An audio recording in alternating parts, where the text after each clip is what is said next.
ദൈവ തിരുനാമത്തിന് മഹത്വം ഉണ്ടായിരിക്കട്ടെ. ദൈവത്തിൻ്റെ വലിയ കൃപയാൽ വീണ്ടും ദൈവവചനത്തിൻ്റെ കീഴായിരിക്കാൻ സ്വർഗത്തിൽ ദൈവം ഒരുക്കുക. ഈ നല്ല അവസരത്തിനായി ദൈവത്തെ മഹത്വപ്പെടുത്താം. അനുഗ്രഹം പ്രാപിക്കാൻ എന്ത് ചെയ്യണമെന്നാണ് നാം ചിന്തിക്കുന്നത്, ധ്യാനിക്കുന്നത്. ഒരു മനുഷ്യൻ്റെ ജീവിതത്തിൽ ഏറ്റവും വലിയ അനുഗ്രഹമാണ് നിത്യജീവൻ.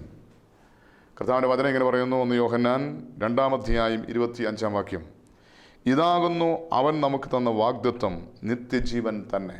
ദൈവം നമുക്ക് നൽകിയിരിക്കുന്ന ഏറ്റവും വലിയ വാഗ്ദാനമാണ് നിത്യജീവൻ. അങ്ങനെയാണെങ്കിൽ ഒരു വ്യക്തിയുടെ ജീവിതത്തിൽ ഏറ്റവും വലിയ അനുഗ്രഹമാണ് നിത്യജീവനെങ്കിൽ ഈ നിത്യജീവൻ പ്രാപിക്കാൻ എന്ത് ചെയ്യണം എന്നാണ് നാം ഇന്ന് ചിന്തിക്കുന്നത്. കർത്താവിൻ്റെ വചനം പരിശോധിക്കുമ്പോൾ ഒരു മനുഷ്യൻ യേശുവിൻ്റെ അരികിൽ വന്നൊരു ചോദിക്കുന്നൊരു ചോദ്യമുണ്ട്. മത്തായി സുവിശേഷം 19:16 മുതൽ, അനന്തരം ഒരുത്തൻ വന്ന് അവനോട്, ഗുരു, നിത്യജീവനെ പ്രാപിക്കാൻ ഞാൻ എന്ത് ചെയ്യണം എന്ന് ചോദിച്ചതിന് അവൻ ഉത്തരം പറയുന്നത് ഇങ്ങനെയാണ്, കൽപ്പനകളെ പ്രമാണിക്കുക എന്ന് അവനോട് പറഞ്ഞു. ഈ മനുഷ്യൻ യേശുവിനെ ഗുരു എന്ന് വിളിക്കുന്ന, യേശുവിനെ ഒരു അധ്യാപകനായി തൻ്റെ സംശയങ്ങൾക്ക് ഉത്തരം നൽകുന്ന ഒരു ഗുരുവായിട്ട് കണ്ട് അവൻ യേശുവിൻ്റെ അരികിൽ വന്ന് ചോദിക്കുകയാണ്, ഗുരു, ഞാൻ നിത്യജീവനെ പ്രാപിക്കാൻ എന്ത് ചെയ്യണം? യേശു അവനോട് പറയുന്ന മറുപടി, കൽപ്പനകളെ പ്രമാണിക്കുക. നിത്യജീവൻ പ്രാപിക്കാൻ ഒരു വ്യക്തി കൽപ്പനകൾ അനുസരിക്കണം. ദൈവം നൽകിയിരിക്കുന്ന പ്രമാണങ്ങൾ, ദൈവം മനുഷ്യൻ നൽകുന്ന കൽപ്പനകൾ അനുസരിക്കുമ്പോൾ നിത്യജീവൻ പ്രാപിക്കാൻ സാധിക്കും. നിത്യജീവനിലേക്കൊരു വാതിലാണ് ദൈവത്തിൻ്റെ കൽപ്പനകൾ അനുസരിക്കുക എന്നുള്ളത്. നിത്യജീവനിലേക്ക് കടക്കുവാൻ നാം ആഗ്രഹിച്ചിട്ടുണ്ടോ എപ്പോഴെങ്കിലും? നിത്യജീവൻ എന്ന് പറയുന്നത് മരണത്തിന് ശേഷമുള്ള ജീവിതമാണ്. പലപ്പോഴും പലരും ചിന്തിക്കുന്നത് ഈ ലോകത്തിൽ തീർന്നു പോകുന്നതാണ് ഒരു മനുഷ്യൻ്റെ ജീവിതം. എന്നാൽ ഈ ലോകത്തിനപ്പുറം ഒരു ജീവിതമുണ്ട് എന്ന് നാം തിരിച്ചറിയണം. ഗർഭലോകത്തിൽ ജനിക്കുന്ന കുഞ്ഞ് ഭൗമലോകത്തിലേക്ക് ജനിച്ചു വീഴുന്ന പോലെ ഭൗമലോകത്തിൽ ജീവിക്കുന്ന ഒരു മനുഷ്യൻ ആത്മലോകത്തിലേക്ക് ജനിച്ചു വീഴുന്ന പ്രവൃത്തിക്കാണ് മരണം എന്ന് പറയുന്നത്. മരണത്തിലൂടെ മറ്റൊരു ലോകത്തിലേക്ക് ജനിച്ചു വീഴുകയാണ്, നിത്യജീവനിലേക്ക്. മരണത്തിലൂടെ നിത്യജീവനിലേക്ക് പ്രവേശിക്കുന്ന വ്യക്തിക്ക് 2 വഴികളാണ് ന്യായവിധിയുടെ സമയത്ത്. ഒന്ന് നിത്യജീവനിലേക്ക് വഴി, ഒന്ന് നിത്യ മരണത്തിലേക്കുള്ള വഴി. നിത്യജീവൻ പ്രാപിക്കാൻ എന്ത് ചെയ്യണമെന്ന്, ഈ ഭൂമിയിൽ മനുഷ്യൻ എന്ത് ചെയ്യണമെന്ന് കർത്താവായ യേശു ക്രിസ്തു പഠിപ്പിക്കുകയാണ്. ഈ ലോകത്തിൽ ജീവിച്ചിരിക്കുമ്പോൾ ദൈവത്തിൻ്റെ നിയമങ്ങൾ, ദൈവ മനുഷ്യൻ്റെ കൽപ്പനകൾ പ്രമാണിക്കുക, അനുസരിക്കുക. ഇന്ന് മനുഷ്യൻ ഏറ്റവും വിഷമകരമായി കാണുന്ന ഒരു കാര്യമാണ്, എങ്ങനെ ഇതൊക്കെ സാധിക്കും, എങ്ങനെ ഇത് സാധിക്കും? എന്നാൽ ഇവിടെ കർത്താവിൻ്റെ വചനം വ്യക്തമായിട്ട് പഠിപ്പിക്കുകയാണ്, ദൈവം മോശയ്ക്ക് തൻ്റെ വിരൽ കൊണ്ട് എഴുതി കൊടുത്ത കൽഫലകമേൽ തൻ്റെ വിരൽ കൊണ്ട് എഴുതി കൊടുത്ത കൽപ്പനകൾ യേശു ക്രിസ്തു വെളിപ്പെടുത്തി കൊടുക്കുകയാണ്. ഈ കൽപ്പനകൾ ഏതെല്ലാമാണെന്ന് ഈ മനുഷ്യൻ ചോദിക്കുമ്പോൾ യേശു പറയുകയാണ്, കൊല ചെയ്യരുത്, വ്യഭിചാരം ചെയ്യരുത്, മോഷ്ടിക്കരുത്, കള്ളസാക്ഷ്യം പറയരുത്, അപ്പനെയും അമ്മയും ബഹുമാനിക്കുക, കൂട്ടുകാരൻ നിന്നെപ്പോലെ തന്നെ സ്നേഹിക്കുക എന്നിവ തന്നെ എന്ന് പറഞ്ഞു. ഒരുപക്ഷെ ഇവന് കൽപ്പനകളെല്ലാം അറിയാമെങ്കിലും ഒന്ന് സ്ഥിരീകരിക്കാൻ വേണ്ടി യേശുവിനോട് ചോദിക്കുകയാണ്, ഗുരു, ഏത് കൽപ്പനയാണ് അനുസരിക്കേണ്ടത്? അപ്പോൾ ഇവിടെ മോശയ്ക്ക് ദൈവം നൽകിയ കൽപ്പന, ദൈവം തൻ്റെ വിരൽ കൊണ്ട് ഫലകമേൽ എഴുതി കൊടുത്ത കൽപ്പന ഇവിടെ യേശു വെളിപ്പെടുത്തുകയാണ്. കൊല ചെയ്യരുത്, വ്യഭിചാരം ചെയ്യരുത്, മോഷ്ടിക്കരുത്, കള്ളസാക്ഷ്യം പറയരുത്, അപ്പനെയും അമ്മയും ബഹുമാനിക്കുക, കൂട്ടുകാരൻ നിന്നെപ്പോലെ തന്നെ സ്നേഹിക്കുക എന്ന് പറഞ്ഞു. അപ്പോൾ ഈ യൗവനക്കാരൻ തിരിച്ച് യേശുവിനോട് പറയുകയാണ്, ഇവ ഒക്കെ ഞാൻ പ്രമാണിച്ചു പോരുന്നു, ഇനി കുറവുള്ളത് എന്ത് എന്ന് ചോദിച്ചു. ഇപ്പോൾ യേശു പറഞ്ഞ എല്ലാ കൽപ്പനയും ഈ മനുഷ്യൻ അനുസരിക്കുന്നൊരു മനുഷ്യനാണ്. നാം നമ്മുടെ വ്യക്തിപരമായ ജീവിതവുമായിട്ട് ബന്ധപ്പെടുത്തുമ്പോൾ നമ്മളെക്കാൾ ശ്രേഷ്ഠനായൊരു മനുഷ്യൻ. കാരണം നമ്മുടെ വ്യക്തിപരമായ ജീവിതത്തിൽ ഇതിലേതെല്ലാം നിയമങ്ങൾ, കൽപ്പനകൾ ലംഘിച്ചിട്ടുണ്ടെന്ന് ചോദിച്ചാൽ ഇന്ന് മിക്കവാറും ഈ കൽപ്പന എല്ലാം നമ്മൾ ലംഘിച്ചിട്ടുണ്ട്. കൊല ചെയ്യരുത് എന്ന് ദൈവം കൽപ്പിച്ചിട്ടുണ്ടെങ്കിൽ ഏതെല്ലാം രീതിയിൽ നാം കൊലപാതകം ചെയ്തിട്ടുണ്ട് എന്ന് നമുക്ക് വ്യക്തിപരമായിട്ട് അറിയാം. ഒരു മനുഷ്യൻ കൊല്ലുന്ന മാത്രമല്ല കൊലപാതകം, അത് കൊലപാതകമാണ്. അതിന് തുല്യമായ പ്രവൃത്തിയാണ് അമ്മയുടെ ഉദരത്തിൽ കിടക്കുന്ന ശിശുവിനെ കൊന്നുകളയുന്നത്, അബോർഷൻ ചെയ്യുന്നത്, ഭ്രൂണഹത്യ ചെയ്യുന്നത്. ഗർഭം നിരോധനം പോലും ഭ്രൂണഹത്യക്ക് തുല്യമാണ്. അങ്ങനെയാണെങ്കിൽ കൊലപാതകതുല്യമായ മറ്റു പ്രവൃത്തികൾ നമ്മൾ ചെയ്തിട്ടുണ്ട്. അതായത് മദ്യപാനം കൊലപാതകതുല്യമായ പ്രവൃത്തിയാണ്. തൻ്റെ ജീവനെ നശിപ്പിക്കുന്ന തുല്യമായ പ്രവൃത്തിയാണ് മദ്യപാനം. ലഹരി വസ്തുക്കൾ ഉപയോഗിക്കുന്നത്, കഞ്ചാവ്, പാൻപരാഗം, ആസ്പാസ്, പുകവലി, മദ്യപാനം, ഇതുപോലുള്ള ലഹരി വസ്തുക്കൾ ഉപയോഗിക്കുന്ന എല്ലാം കൊലപാതകതുല്യമായ പ്രവൃത്തിയാണ്. സ്വയം മരിക്കാൻ ശ്രമിക്കുന്നത്, ആത്മഹത്യക്ക് ശ്രമിക്കുന്നത് കൊലപാതകതുല്യമായ പ്രവൃത്തിയാണ്. മറ്റുള്ളവരെ കളങ്കപ്പെടുത്തുന്ന രീതിയിൽ ദുഷ്പ്രചരണം നടത്തുന്നത്, ഇങ്ങനെയെല്ലാം അപകീർത്തിപ്പെടുത്തുന്നതെല്ലാം മറ്റുള്ളവരെ കൊലപാതകം ചെയ്യുന്നതിന് തുല്യമായ പ്രവൃത്തിയാണെങ്കിൽ, പ്രവൃത്തിയാൽ മാത്രമല്ല മനസ്സുകൊണ്ട് നമ്മൾ കൊലപാതകം ചെയ്യാറുണ്ട്. സഹോദരനെ വെറുക്കുന്നവന് കൊലപാതകമെന്ന കർത്താവാണ് വചനം പറയുന്നത്. മറ്റുള്ളവരോട് വെറുപ്പുണ്ടെങ്കിൽ, നമുക്ക് നമ്മോട് തന്നെ വെറുപ്പുണ്ടെങ്കിൽ, നമ്മുടെ സഹജീവികളോട്, വേദനിപ്പിച്ചവരോട്, മുറിവേൽപ്പിച്ചവരോട്, ആരോടെങ്കിലും എന്തെങ്കിലും കയ്പ് വെറുപ്പ് ഉള്ളിലുണ്ടെങ്കിൽ അത് കൊലപാതകമാണ്. അങ്ങനെയാണെങ്കിൽ ഏതെല്ലാം രീതിയിൽ നമ്മൾ ഈ പാപം ചെയ്തിട്ടുണ്ട്. വീണ്ടും വ്യഭിചാരം ചെയ്യരുത്. പ്രവൃത്തിയാലും മനോഭാവത്താലും വ്യഭിചാരം ചെയ്യാം. അങ്ങനെയാണെങ്കിൽ കഴിഞ്ഞകാല ജീവിതത്തിൽ വ്യഭിചാരം എന്ന പാപം പ്രവൃത്തിയിലൂടെ, അത് മനോഭാവത്തിലൂടെ ഏതെല്ലാം രീതിയിൽ ചെയ്തിട്ടുണ്ട്. സ്ത്രീ ആസക്തിയോട് നോക്കുന്നവൻ അവളുമായി വ്യഭിചാരം ചെയ്ത് കഴിഞ്ഞു എന്ന വചനം പറയുന്നത്, കർത്താവ് പഠിപ്പിക്കുന്നത്. അങ്ങനെയാണെങ്കിൽ ഹൃദയത്തിൽ എത്രയോ പ്രാവശ്യം വ്യഭിചാരം ചെയ്തിട്ടുണ്ട്. വീണ്ടും പ്രവൃത്തിയാൽ, വിവാഹത്തിന് മുമ്പോ അതിനുശേഷമോ, വിവാഹം എന്ന കൂതാശയിലൂടെ അല്ലാതെ മറ്റേതെങ്കിലും വ്യക്തിയുമായിട്ട് ഏതെങ്കിലും ബന്ധങ്ങൾ ഉണ്ടായിട്ടുണ്ടെങ്കിൽ, ശാരീരികമായ ബന്ധമുണ്ടായിട്ടുണ്ടെങ്കിൽ അത് വ്യഭിചാരതുല്യമായ പ്രവൃത്തിയാണ്.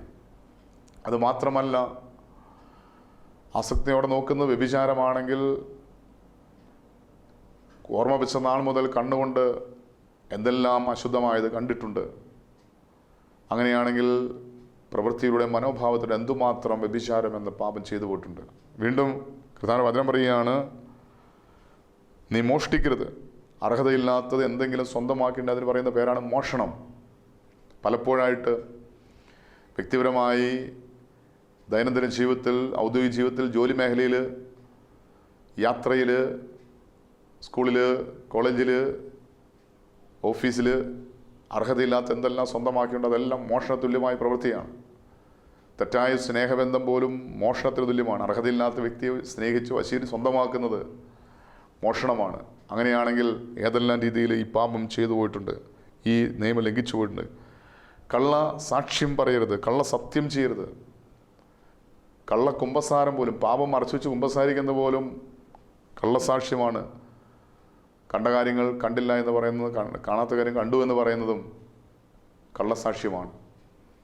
അങ്ങനെയാണെങ്കിൽ കഴിഞ്ഞ കാലങ്ങളിൽ ഈ നിയമം ഏതെല്ലാം രീതിയിൽ ലംഘിച്ചിട്ടുണ്ട് എന്ന് നമ്മൾ തിരിച്ചറിയണം. വീണ്ടും അപ്പനെയും അമ്മയും ബഹുമാനിക്കുക. ദൈവത്തിൻ്റെ സ്ഥാനത്ത് ദൈവം നിർത്തിയിരിക്കുന്ന വ്യക്തികളാണ് മാതാപിതാക്കൾ. അപ്പനെയും അമ്മയും ബഹുമാനിക്കുന്നത് ദൈവത്തെ സ്നേഹിക്കുന്നതിന് തുല്യമാണ്. അത് അനുഗ്രഹത്തിന് കാരണമാണ്. എന്നാൽ എൻ്റെ സൃഷ്ടികർമ്മത്തിൽ പങ്കാളികളാകാൻ ദൈവം തിരഞ്ഞെടുത്ത്, ദൈവം ആദരിച്ച് വിവാഹം എന്ന ഉദാശനം ഒന്നിപ്പിച്ച് എൻ്റെ വ്യക്തിയെ ഞാൻ നിന്ദിച്ച്, പരിഹസിച്ച്, അപമാനിച്ച്, അവരംഗീകരിക്കാതെ, സ്നേഹിക്കാതെ, ബഹുമാനിക്കാതെ ഇരുന്നിട്ടുണ്ടെങ്കിൽ ദൈവവചനപ്രകാരം പാപമാണ്. ആ പാപം ദൈവത്തിൻ്റെ നിയമം ലംഘിക്കുന്ന പാപമാണ്. വീണ്ടും പ്രധാന വചനം പറയുന്ന, കൂട്ടുകാരനെ നിന്നെപ്പോലെ നീ സ്നേഹിക്കുക. നീ നിന്നെ സ്നേഹിക്കുന്ന പോലെ, നിനക്ക് വേണ്ടി നീ എന്തെല്ലാം ചെയ്യുന്നു അതുപോലെ കൂട്ടുകാരന് വേണ്ടി ചെയ്യുവാൻ, അയൽക്കാരന് വേണ്ടി ചെയ്യുവാൻ, മറ്റുള്ളവർക്ക് വേണ്ടി ചെയ്യുവാൻ, പങ്കുവയ്ക്കുവാൻ നമുക്ക് സാധിച്ചിട്ടുണ്ടോ? മനുഷ്യൻ അനുസരിക്കാൻ വേണ്ടി ദൈവത്തിൻ്റെ കരം കൊണ്ട് ദൈവം എഴുതിയ, ദൈവത്തിൻ്റെ വിരൽ കൊണ്ട് ദൈവം എഴുതിയ നിയമങ്ങളാണ്, കൽപ്പനകളാണ്. എന്നാൽ ഈ മനുഷ്യൻ പറയുകയാണ്, ഇതെല്ലാം ഞാൻ അനുസരിക്കുന്നു, ഇതൊക്കെ ഞാൻ പ്രമാണിച്ചു പോരുന്നു. ഇതുപോലെ നമുക്ക് പറയാൻ സാധിക്കുമോ? ഈ കൽപ്പന എല്ലാം ഞാൻ അനുസരിക്കുന്നു. അതായത് എൻ്റെ കഴിഞ്ഞകാല ജീവിതത്തിൽ ഈ നിയമം അനുസരിക്കാൻ വേണ്ടി ഞാൻ വില കൊടുത്തിട്ടുണ്ട്. പ്രാണത്യാഗത്തോളം പാപത്തിനെതിരെ പോരാടണമെന്നാണ് കർത്താവിന്റെ വചനം പറയുന്നത്. അതായത് പാപം ചെയ്യുന്നതിനേക്കാൾ നല്ലത് മരിക്കേണ്ടി വന്നാലും പാപം ചെയ്യരുത് എന്നാണ് കർത്താവിന്റെ വചനം പറയുന്നത്. പാപം ചെയ്യാതിരിക്കാൻ വേണ്ടി രക്തസാക്ഷികളായ വ്യക്തികൾ നമുക്ക് ചുറ്റുമുണ്ട്, നമ്മുടെ സഭയിലുണ്ട്. പാപം ചെയ്യുന്നതിനേക്കാൾ നല്ലത് മരിക്കുന്നതാണെന്ന് ചിന്തിച്ച് രക്തസാക്ഷികളായി തീർന്ന വ്യക്തികൾ, അതായത് നിത്യജീവനെ സ്നേഹിച്ചവർ, നിത്യജീവൻ പ്രാപിക്കാൻ വേണ്ടി പാപത്തെ വെറുത്ത് മരണത്തെ സ്നേഹിച്ചവർ, ഇന്ന് നമ്മുടെ വ്യക്തിപരമായ ജീവിതം നമ്മൾ പരിശോധിക്കുമ്പോൾ നാം ഏറ്റവും കൂടുതൽ സ്നേഹിക്കുന്ന എന്തിനെയാണ്? ദൈവത്തെയാണോ? ദൈവം നമുക്ക് വാഗ്ദാനം ചെയ്തിരിക്കുന്ന ഏറ്റവും വലിയ അനുഗ്രഹമായ നിത്യജീവനെയാണോ? അതോ ഇന്ന് നാം വലുതായി കാണുന്ന നമ്മുടെ സുഖവും സന്തോഷവും നമ്മുടെ വ്യക്തിപരമായ അനുഗ്രഹങ്ങളാണോ ഇന്ന് നാം വലുതായി കാണുന്നത്? ഈ ലോക ജീവിതം തന്നെ പലർക്കും ഒരു കെണിയായിരിക്കുക. ഒരു മനുഷ്യൻ്റെ ഇന്ന് ഏറ്റവും വലിയ ഭയം എന്ന് പറയുന്നത് മരണഭയം. മരിക്കാൻ പേടിയാണ്, മരിക്കാൻ ഭയമാണ്. രോഗക്കിടക്കിൽ മരണക്കിടക്കയിൽ കിടക്കുന്ന വ്യക്തിക്ക് പോലും മരിക്കാൻ ഭയമാണ്. എത്ര നാൾ ജീവിക്കാം അത്ര നാളും സുഭിക്ഷമായി ജീവിക്കാൻ ആഗ്രഹിക്കുന്നവരാണ് പലരും. എന്നാൽ ശ്രദ്ധിക്കുക, മരണം യാഥാർത്ഥ്യമാണ്. എപ്പോൾ വേണമെങ്കിലും മരിക്കാം. മരിക്കുന്നതിന് മുമ്പ് മാനസാന്തരപ്പെടാൻ ഒരു അവസരം കിട്ടണമെന്നില്ല.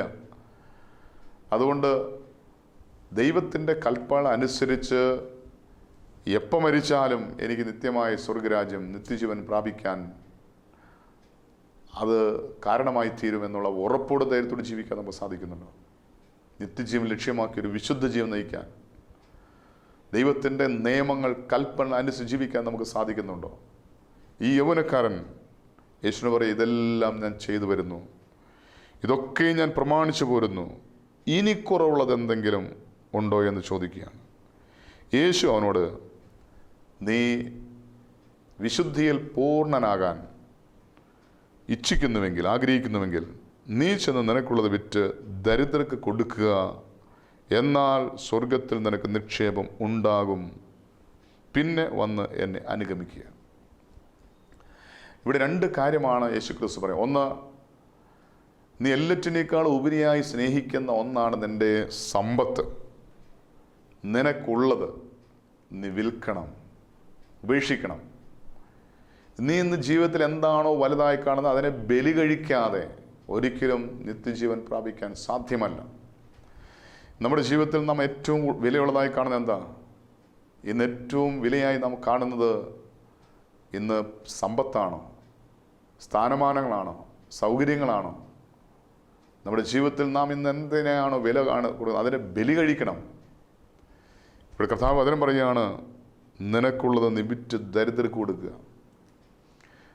ഇതിൽ നിന്ന് നമുക്ക് മനസ്സിലാക്കാൻ സാധിക്കും, ഇവൻ സമ്പത്തിനെ ഒത്തിരി സ്നേഹിക്കുന്ന വ്യക്തിയാണ്. അതിന് പിന്നീട് അത് പറയുന്നുണ്ട്.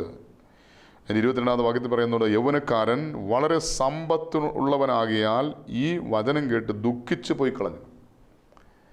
ഈ വചനം കേട്ട് ദുഃഖിച്ചു പോയി കളഞ്ഞു. കാരണം വചനം പറയുന്നുണ്ട്, അവൻ വളരെ സമ്പത്തുള്ളവനായി, ഒത്തിരി സമ്പത്ത് അവനുണ്ടായിരുന്നു. അത് ഈ സമ്പത്ത് ഉണ്ടാക്കാൻ വേണ്ടി ജീവിക്കുന്ന, സമ്പത്തിന് വേണ്ടി മാത്രം ജീവിക്കുന്ന, സമ്പത്തിനെ ദൈവമായിട്ട് കാണുന്ന അനേകം വ്യക്തികൾ നമുക്ക് ചുറ്റുമുണ്ട്. അതൊരു വ്യക്തിയാണോ ഞാനെന്ന് സ്വയം ഒന്ന് പരിശോധിക്കണം. നമ്മൾ സാധാരണ പറയാറുണ്ട്, കമിഴ്ന്ന് വീണ കാപ്പണം. നമ്മുടെ ജീവിതത്തിൽ എങ്ങനെയെങ്കിലും പണമുണ്ടാക്കണം, ഏത് വഴിയിലൂടെയാണെങ്കിലും, ദൈവത്തെ വിറ്റിട്ടാണെങ്കിലും പണമുണ്ടാക്കണമെന്ന് ചിന്തിക്കുന്ന വ്യക്തികളുണ്ട് നമുക്ക് ചുറ്റും. ഇന്ന് മനുഷ്യൻ അനുഭവിക്കുന്ന സകല പ്രശ്നത്തിൻ്റെയും അതിന് മൂലകാരണം അന്വേഷിക്കുമ്പോൾ ദ്രവ്യാഗ്രഹമാണ്. ഇന്ന് മനുഷ്യനെ കൊല്ലുന്നത്, സ്നേഹിക്കുന്നതും വെറുക്കുന്നതും കൊല്ലുന്നതും എല്ലാത്തിൻ്റെയും പിന്നിലുള്ള ലക്ഷ്യം പണമാണ്, സമ്പത്താണ്. അതുകൊണ്ട് കർത്താവിൻ്റെ വചനം പറയുകയാണ്, നീ സമ്പത്തിനെ എല്ലാറ്റിനേക്കാൾ ഉപരിയായി നീ സ്നേഹിക്കുന്ന വ്യക്തിയാണോ, നീ അത് വിൽക്കണം, അത് ഉപേക്ഷിക്കണം, അതിനെ ബലി കഴിക്കണം. ദൈവത്തേക്കാൾ ഉപരി നീ എന്തിനെ സ്നേഹിക്കുന്നത്? വിഗ്രഹമാണ്. ഇന്ന് സമ്പത്തൊരു വിഗ്രഹമായി, സ്വന്തം ജോലി ഒരു വിഗ്രഹമായി, വരുമാന മാർഗം ഒരു വിഗ്രഹമായി, ജീവിത പങ്കാളി മക്കളെല്ലാം ഒരു വിഗ്രഹമായി, ദൈവത്തേക്കാൾ ഉപരി എന്തിനെ സ്നേഹിക്കുന്ന ഒരു വിഗ്രഹമായി തീർന്നിട്ടുണ്ടെങ്കിൽ ഇന്ന് ഈ ദൈവത്തിൻ്റെ വചനം അനുസരിച്ച് എല്ലാറ്റിനേക്കാൾ ഉപരിയായി നീ ദൈവത്തെ സ്നേഹിക്കണം. ഒരിക്കലും കൊച്ചു കുട്ടികളെ ധ്യാനം നടത്തിയപ്പോൾ ദൈവത്തേക്കാൾ ഉപരി എന്തിനെ സ്നേഹിക്കുന്നത്? വിഗ്രഹമാണ്. വിഗ്രഹത്തെ ഉപേക്ഷിക്കണം. ദൈവം വിഗ്രഹത്തെ നശിപ്പിക്കും. ഉദാഹരണം പറഞ്ഞു, സീനായ് മലയിൽ ദൈവത്തിൻ്റെ കൽപ്പന മേടിക്കാൻ വേണ്ടി മോശ കയറിപ്പോയപ്പോൾ ഇസ്രായേൽ ജനം തനിങ്ങൾക്ക് ആരാധിക്കാൻ ദൈവമില്ലാത്തതുകൊണ്ട് ഒരു കാളക്കുട്ടി ഉണ്ടാക്കി ആരാധിച്ചു. മോശ ഇറങ്ങി വരുമ്പോൾ കാണുന്ന കാഴ്ച, ഇത്രയും നാളും ദൈവത്തെ ആരാധിച്ച ദൈവജനം ഇതാ കാളക്കുട്ടിയെ ആരാധിക്കുന്നു. മോശ എന്ത് ചെയ്തു? ആ വിഗ്രഹത്തെ ഉടച്ച് കലക്കി അവരെ കൊണ്ട് കുടിപ്പിച്ചു. ദൈവം വിഗ്രഹത്തെ ഉടയ്ക്കുന്നവനാണ്. ദൈവം ഏറ്റവും കൂടുതൽ വെറുക്കുന്നതാണ് നിന്റെ ഹൃദയത്തുള്ള വിഗ്രഹം. ദൈവത്തേക്കുള്ള നീ എന്തിനെ സ്നേഹിക്കുന്നോ അത് യഹോവയ്ക്ക് വെറുപ്പാണ്. അതുകൊണ്ട് ഈ വിഗ്രഹത്തെ ഉടച്ച് അത് നമ്മളെ തന്നെ കുടിപ്പിക്കും. നീ ദൈവത്തേക്കുള്ള എന്തിനെ സ്നേഹിക്കുന്നോ അത് വിഗ്രഹമാണ്, അതിനെ ദൈവം ഉടയ്ക്കും, അതിനെ തകർക്കും. ഇങ്ങനെ പറഞ്ഞപ്പോൾ കൊച്ചുകുട്ടിയുടെ ധ്യാനമാണ്. ഒരു കുഞ്ഞ് ചോദിക്കുകയാണ്, അപ്പോൾ എൻ്റെ പപ്പയും മമ്മിയെ ഞാൻ ഉപേക്ഷിക്കണമെന്നാണോ പറയുന്നത്? ദൈവത്തേക്കുള്ള ഞാൻ സ്നേഹിക്കുന്ന എൻ്റെ പപ്പയാണ്, എൻ്റെ മമ്മിയാണ്, ഞാൻ എൻ്റെ പപ്പയും മമ്മിയെ ഉപേക്ഷിക്കണമെന്നാണോ? കുഞ്ഞിന് പറഞ്ഞു കൊടുത്ത ദൈവിക മർമ്മം ഇതാണ്: കുഞ്ഞെ, ദൈവത്തേക്കുള്ള എന്തിനെ സ്നേഹിക്കുന്നോ അതിനേക്കാൾ ഉപരിയായി ദൈവത്തെ സ്നേഹിക്കുക. എല്ലാ ദിവസവും ദൈവത്തോട് പറയണം, ദൈവമേ, നീ എനിക്ക് ദാനമായി നൽകിയ എൻ്റെ പപ്പയേക്കാൾ ഉപരിയായി, എൻ്റെ മമ്മിയേക്കാൾ ഉപരിയായി ഞാൻ തന്നെ സ്നേഹിക്കുന്നു. ദൈവമേ, നീ എനിക്ക് ദാനമായി നൽകിയ എൻ്റെ മക്കളേക്കാൾ ഉപരിയായി ഞാൻ നിന്നെ സ്നേഹിക്കുന്നു. ഇന്ന് മക്കൾ മാതാപിതാക്കൾക്കൊരു വിഗ്രഹമാണ്. 10-15 വർഷങ്ങൾ കുഞ്ഞുങ്ങളില്ലാതെ ദൈവസ്ഥനെ നിലവിളിച്ച് പ്രാർത്ഥിച്ച് ദൈവം ഒരു കുഞ്ഞിനെ നൽകി കഴിയുമ്പോൾ, കുഞ്ഞിനെ കിട്ടിക്കഴിഞ്ഞാൽ പിന്നെ ദൈവത്തെ ആവശ്യമില്ല. ഇന്ന് എത്രയോ വ്യക്തികളാണ് ദൈവത്തിൽ നിന്ന് ചില അനുഗ്രഹങ്ങൾ ലഭിക്കാൻ വേണ്ടി ദൈവസ്ഥനിൽ നിലവിളിച്ച് ഉപവസിച്ച് പ്രാർത്ഥിച്ച് ദൈവം ദാനമായി നൽകി കഴിയുമ്പോൾ അത് വേണ്ട, പിന്നെ ദൈവത്തെ വേണ്ട. ജോലിക്ക് വേണ്ടി ആഗ്രഹിച്ച് കൊതിച്ച് പ്രാർത്ഥിച്ച് നിലവിളിച്ച് ഉപവസിച്ച് ദൈവം കൃപയായ ഒരു ജോലി നൽകി, ജോലി കിട്ടിക്കഴിഞ്ഞപ്പോൾ പിന്നെ ദൈവത്തെ വേണ്ട, പിന്നെ മുഴുവൻ സമയം ജോലിയാണ്, ജോലി ഒരു വിഗ്രഹമായി മാറി. ദാരിദ്ര്യത്തിൻ്റെ കടക്കണിയിൽ കിടന്ന ചില വ്യക്തികൾ അതിൽ നിന്ന് എങ്ങനെ രക്ഷപ്പെടാൻ വേണ്ടി ഒരു മാർഗ്ഗമില്ല. അവസാനത്തെ മാർഗം ദൈവമാണ്. എല്ലാ വഴികളും അടഞ്ഞു, എല്ലാ പിടിവള്ളിയും വിട്ടു. ഇനി ഏകാശ്രയം ദൈവമാണെന്ന് കണ്ട് ദൈവത്തിൻ്റെ കാൽക്കൽ കെട്ടിപ്പിടിച്ച് പൊട്ടിക്കരഞ്ഞ് ഉപവസിച്ചും പ്രാർത്ഥിച്ചും ദൈവം സമൃദ്ധമായി അനുഗ്രഹിച്ച് അഭിവൃദ്ധി ഉയർച്ച നൽകിയപ്പോൾ പിന്നെ ദൈവത്തെ വേണ്ട, സമ്പത്താണ് പിന്നെ അവിടെ ദൈവം. വിഗ്രഹം. ഇന്ന് ദൈവത്തെ നമ്മൾ എന്തിനെ സ്നേഹിക്കുന്നോ അത് വിഗ്രഹമാണ് തിരിച്ചറിയണം. അതുകൊണ്ട് എന്തെല്ലാം ദൈവം നമുക്ക് ദാനമായി നൽകിയിട്ടുണ്ടോ അതിനേക്കാൾ ഉപരിയായി ദൈവത്തെ സ്നേഹിക്കണം. ദൈവമേ, നീ എനിക്ക് നൽകിയിരിക്കുന്ന സമ്പത്തിനേക്കാൾ ഉപരിയായി ഞാൻ നിന്നെ സ്നേഹിക്കുന്നു. എനിക്ക് ദാനമായി നൽകിയ ജീവിതങ്ങൾക്ക് മക്കളേക്കാൾ മാതാപിതാക്കളേക്കാൾ ഉപരിയായി ഞാൻ നിന്നെ സ്നേഹിക്കുന്നു. ഇത് പറയുമ്പോൾ ഈ വിഗ്രഹം നമ്മൾ തന്നെ ഉടക്കുകയാണ്. വചനം പറയുകയാണ്, യേശു പറയുകയാണ്, നീ ഏറ്റവും അധികമായി സ്നേഹിക്കുന്ന നിൻ്റെ സമ്പത്ത് നീ ഉപേക്ഷിച്ച് എന്നെ അനുഗമിക്കുക. ഒന്ന്, എല്ലാം ഉപേക്ഷിക്കണം. ഉപേക്ഷിക്കാതെ ദൈവത്തെ യേശുവിനെ അനുഗമിക്കാൻ സാധിക്കുകയില്ല. രണ്ടാമത് യേശു പറയുകയാണ്, പിന്നെ വന്ന് എന്നെ അനുഗമിക്കുക എന്ന് പറഞ്ഞു. ഈ രണ്ട് കാര്യം ചെയ്യാൻ അവൻ മനസ്സുണ്ടായിരുന്നില്ല. കാരണം അവൻ്റെ സമ്പത്ത് വലിയ വിലയുള്ളതായിരുന്നു. ഇന്ന് അതിനേക്കാൾ വിലയുള്ള നിത്യജീവൻ അവൻ കണ്ടില്ല. ഇന്ന് നിത്യജീവനാണ് വില. നാം കാണുന്ന നൈമിഷികമായ ഈ ലോകത്തിലെ ആഡംബരങ്ങളാണ് നമുക്ക് വില. ഇവിടെ അവൻ യൗവനക്കാരൻ വളരെ സമ്പത്തുള്ളവനാകിയാൽ ഈ വചനം കേട്ടിട്ട് ദുഃഖിച്ച് പോയി കളഞ്ഞു. യേശു തൻ്റെ ശിഷ്യന്മാരോട് പറയുകയാണ്, ഇവൻ പോകുന്നത് കണ്ടപ്പോൾ പറയുകയാണ്, ധനവാൻ സ്വർഗ്ഗരാജ്യത്തിൽ കടക്കുന്നത് പ്രയാസം തന്നെ. യേശുക്രിസ്തു പഠിപ്പിക്കുകയാണ്, ധനവാൻ സ്വർഗ്ഗരാജ്യത്തിൽ പ്രവേശിക്കുന്നത് പ്രയാസം തന്നെ. ധനം ഒരിക്കലും സ്വർഗ്ഗരാജ്യം പ്രാപിക്കാൻ തടസ്സമല്ല. ആ ധനത്തോടുള്ള സമീപനമാണ്, ഇവൻ്റെ ഈ ധനത്തോടുള്ള സമീപനമാണ് അവന് ദൈവരാജ്യം സ്വർഗ്ഗരാജ്യം നഷ്ടമായത്. അതായത് ലോകത്തിൽ ഒത്തിരി സമ്പത്തുള്ള വ്യക്തിയായിരുന്നു അബ്രഹാം ദൈവത്തിൻ്റെ സന്നിധിയിൽ, അതായത് ദൈവരാജ്യത്തിൽ അബ്രഹാമിനെ യേശുക്രിസ്തു വെളിപ്പെടുത്തുകയാണ്. സമ്പന്നനായ അബ്രഹാം ദൈവരാജ്യം സ്വർഗ്ഗരാജ്യം പ്രാപിച്ചുവെങ്കിൽ സ്വർഗത്തിൽ പോകാൻ സമ്പത്തൊരു തടസ്സമല്ല, സമ്പത്തിനുള്ള സമീപനമാണ് തടസ്സം. അവൻ്റെ ഹൃദയത്തിൽ സമ്പത്തൊരു വിഗ്രഹമായിരുന്നുകൊണ്ട് യേശുക്രിസ്തു പഠിപ്പിക്കുകയാണ്, ധനവാൻ സ്വർഗ്ഗരാജ്യത്തിൽ കിടക്കുന്ന പ്രയാസം തന്നെയെന്ന് ഞാൻ സത്യമായിട്ട് നിങ്ങളോട് പറയുന്നു. വീണ്ടും യേശു എടുത്തു പറയുകയാണ്, ധനവാൻ ദൈവരാജ്യത്തിൽ കിടക്കുന്നതിനേക്കാൾ ഒട്ടകം സൂചിക്കുഴയിൽ കിടക്കുന്നത് എളുപ്പം എന്ന് ഞാൻ നിങ്ങളോട് പറയുന്നു. ഈ സൂചിക്കുഴ എന്ന് പറയുന്നത് ഒരു ഇടുങ്ങിയ വാതിലാണ്. ഇത് അസാധ്യമാണ് എന്നല്ല യേശു പറഞ്ഞത്, ഞെരുക്കമാണ്. അതായത് അവൻ്റെ സമ്പത്തിനെ അവൻ ഉപേക്ഷിക്കാതെ, സമ്പത്ത് അവൻ്റെ ദൈവമാണെങ്കിൽ ആ സമ്പത്തെന്ന ദൈവത്തെ ഉപേക്ഷിക്കാതെ, ആ വിഗ്രഹത്തെ ഉടയ്ക്കാതെ അവന് നിത്യജീവൻ പ്രാപിക്കാൻ, സ്വർഗ്ഗരാജ്യം പ്രാപിക്കാൻ സാധ്യമല്ല എന്ന് യേശുക്രിസ്തു വ്യക്തമായി വെളിപ്പെടുത്തുകയാണ്. ഇത് കേട്ട് ശിഷ്യന്മാർ ഏറ്റവും വിസ്മയിച്ചു. എന്നാൽ രക്ഷിക്കപ്പെടുവാൻ ആർക്ക് കഴിയും എന്ന് പറഞ്ഞു. യേശു അവരെ നോക്കി, അത് മനുഷ്യരാൽ അസാധ്യം എങ്കിലും ദൈവത്തിന് സകലവും സാധ്യം. ഒരു മനുഷ്യന് നിത്യരക്ഷ പ്രാപിക്കാൻ ഒരു മനുഷ്യന് അസാധ്യമായൊരു കാര്യമാണ്. മനുഷ്യർക്ക് അസാധ്യമെങ്കിലും ദൈവത്തിന് സകലവും സാധ്യം എന്ന് കർത്താവിന്റെ വചനം പഠിപ്പിക്കുക. നിത്യജീവൻ പ്രാപിക്കണമെങ്കിൽ നാം കൽപ്പന അനുസരിക്കണം, നിയമങ്ങൾ അനുസരിക്കണം. ഇതെങ്ങനെ സാധിക്കും? ഒരു മനുഷ്യൻ്റെ ബുദ്ധിയിൽ, കഴിവിൽ നിയമങ്ങൾ അനുസരിക്കാൻ സാധിക്കുമോ? ഒരിക്കലും സാധ്യമല്ല. ഈ താമസിച്ചുള്ള ധ്യാനങ്ങൾ നടത്തിയുള്ള എനിക്ക് വ്യക്തിപരമായിട്ട് അറിയാവുന്നൊരു കാര്യമാണ്. വർഷങ്ങളായിട്ട് അനേകം പേര് ധ്യാനം കൂടി ധ്യാനാനുഭവത്തിൽ വളരെ സന്തോഷത്തോടെ, ഉത്സാഹത്തോടെ ഇനി ഞാൻ മരിക്കേണ്ടി വന്നാലും പാപം ചെയ്യില്ല, ഒരു വിശുദ്ധ ജീവൻ നയിക്കും, നിത്യജീവൻ ലക്ഷ്യമാക്കി ഒരു വിശുദ്ധ ജീവൻ നയിക്കുമെന്ന്, വിശ്വാസ ജീവൻ നയിക്കുമെന്ന് തീരുമാനമെടുത്ത് ആത്മധൈര്യത്തോടെ ഉറപ്പോടെ ധ്യാനം കഴിഞ്ഞു പോകും. എന്നാൽ ഏതാനും മാസങ്ങൾ കഴിയുമ്പോൾ ഇവർ വീണ്ടും തിരിച്ചു വന്നിട്ട് പറയുകയാണ്, അച്ഛാ തെറ്റിപ്പോയി. ഏറ്റവും കൂടുതൽ ഇതിൽ വേദന അനുഭവിക്കുന്ന യുവതീവാക്കളാണ്, യൗവനക്കാരാണ്. ചിലർ പറയുന്നത് ഞങ്ങളെ കൊണ്ട് പറ്റിയ പണിയല്ല, വിശുദ്ധ ജീവൻ നയിക്കുക, സ്വർഗം ലക്ഷ്യമാക്കി ജീവിക്കുക, നിത്യജീവൻ പ്രാപിക്കുക എന്ന് പറയുന്നത് ഞങ്ങളെ കൊണ്ട് പറ്റിയ പണിയല്ല.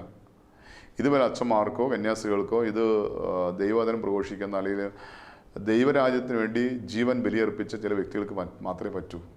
അതായത് സ്വന്തം ബുദ്ധിയിൽ നിയമങ്ങൾ അനുസരിക്കാം, ദൈവത്തിൻ്റെ കൽപ്പന പാലിക്കാം എന്ന് വിചാരിച്ചാൽ ഒരിക്കലും സാധ്യമല്ല.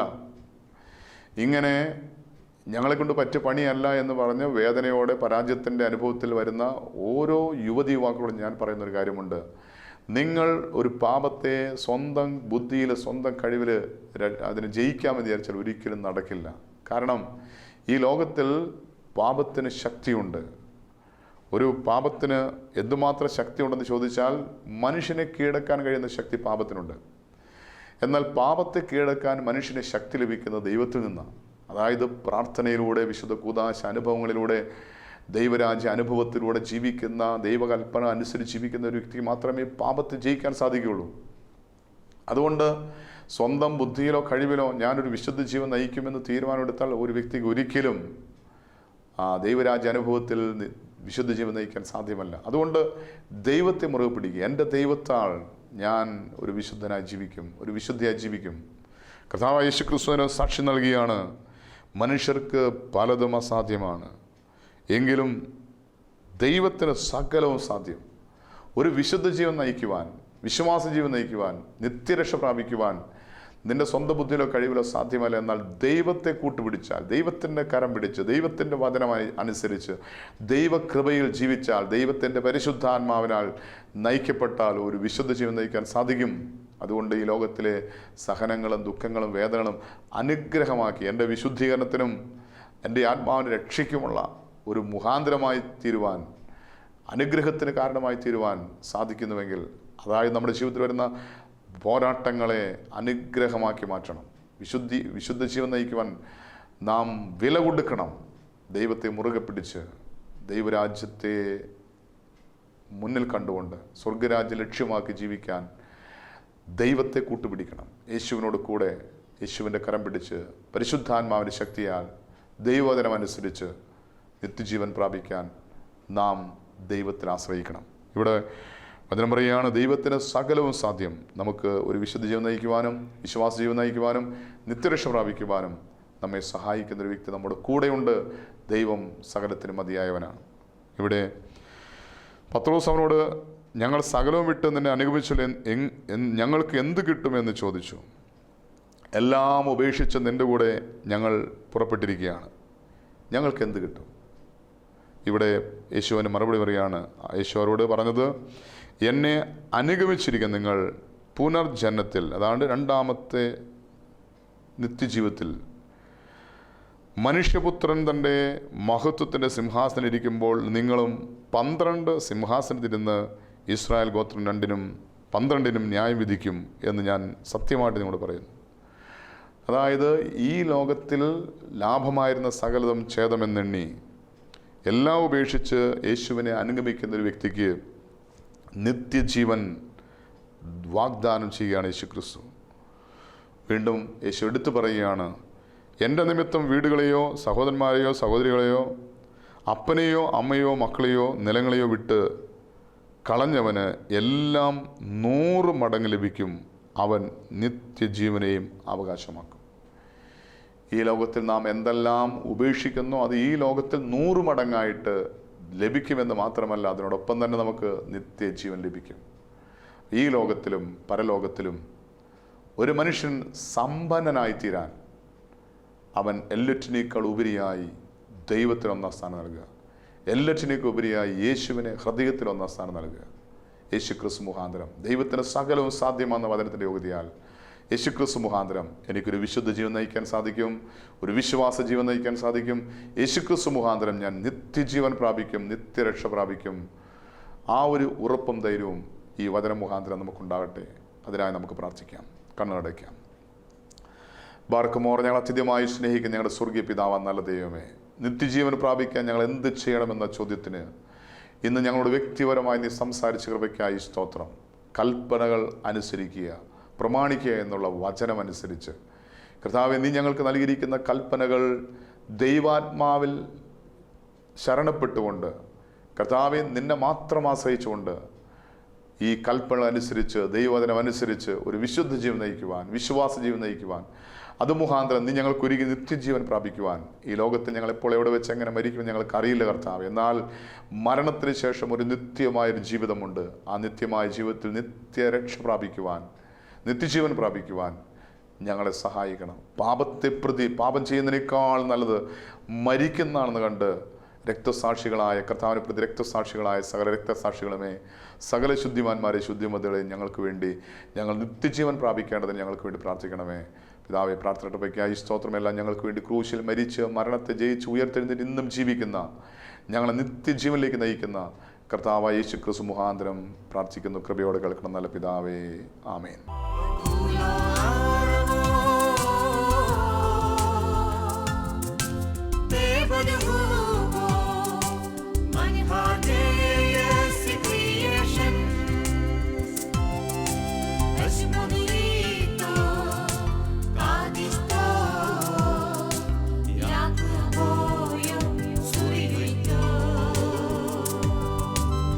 Somebody